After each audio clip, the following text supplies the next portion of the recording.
Saya broker kena bawa lah orang tengok dulu. Ya. Ulang kau. Mari. Ayo kau pergi kan. Sini pergi ni.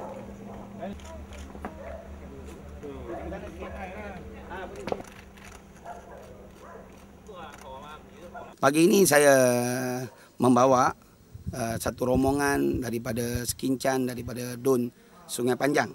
Dun Sungai Panjang seramai lebih daripada 40 orang, termasuk pengundi Sekincan dan Sungai Panjang untuk meninjau dan merawat Istana K. Toyo kerana mereka meminta untuk datang melawat sendiri. Dan hari ini mereka membelanjakan duit sendiri, seorang RM50, termasuk makan tengah hari. Mereka nak datang sebagai pengundi Sungai Panjang dan Sekincan. Mereka nak tahu bagaimana istana yang miliki oleh wakil rakyat mereka, khususnya di Dun Sungai Panjang. Kenapa selama 8 tahun wakil rakyat mereka Dun Sungai Panjang yang berhormat K. Toyo mampu memiliki maligai sejumlah anggaran 24 juta dalam masa 8 tahun saja. Jadi mereka hari ini datang sendiri dan tengok.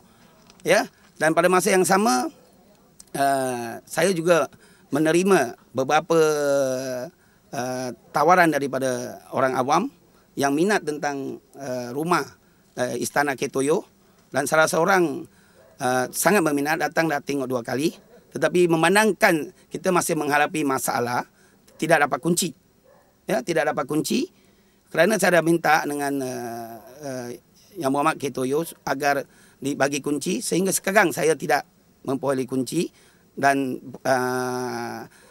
tindakan ini telah sedikit sebanyak membantutkan usaha saya untuk menjual istana ini, kerana saya telah dilantik oleh beliau sebagai ejen harta tanah untuk Istana K. Toyo ini. Ya, dan masukkan syarat 10% pembayaran dahulu sebelum tengok rumah. Saya rasa ini tidak ikut peraturan pasaran. Ya, jadi sehingga sekarang saya masih mempertikaikan syarat yang diberi. Ya, saya memang ada pengundi, ada pembeli dah cukup minat, mampu menawarkan harga yang sebegitu tinggi.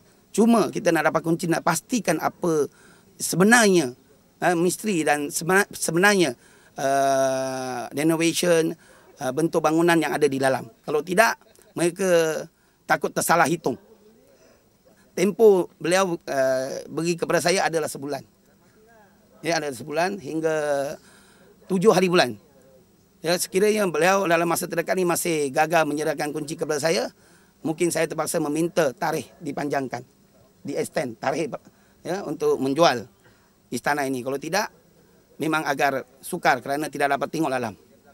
Ada orang yang sanggup. Ada seorang dari Kuala Lumpur yang sanggup. Siapa kita tak boleh cakap lah, sebab seorang peniaga lah. Dia sanggup, tapi dia kata kena masuk tengok dulu.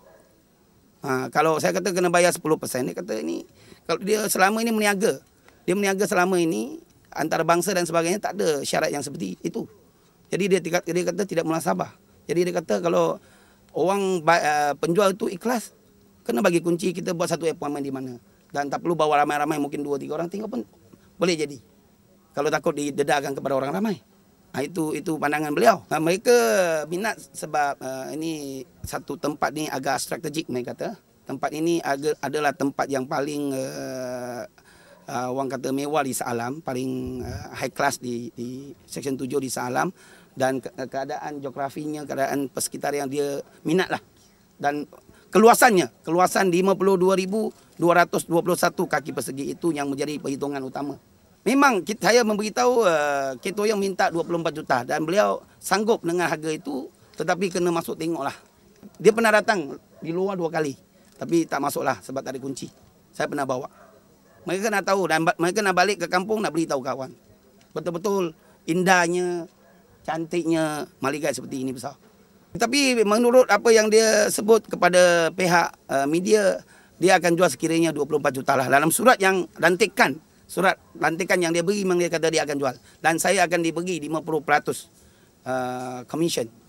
50%. Jadi kalau saya dapat jual, memang saya pun dia akan jadi jutawan lah. Kalau janji kosong kita minta dia jawab lah. Kalau dia janji kosong kita minta jawab lah. Mungkin dia setakat untuk mengalihkan pandangan saja, itu pun mungkin.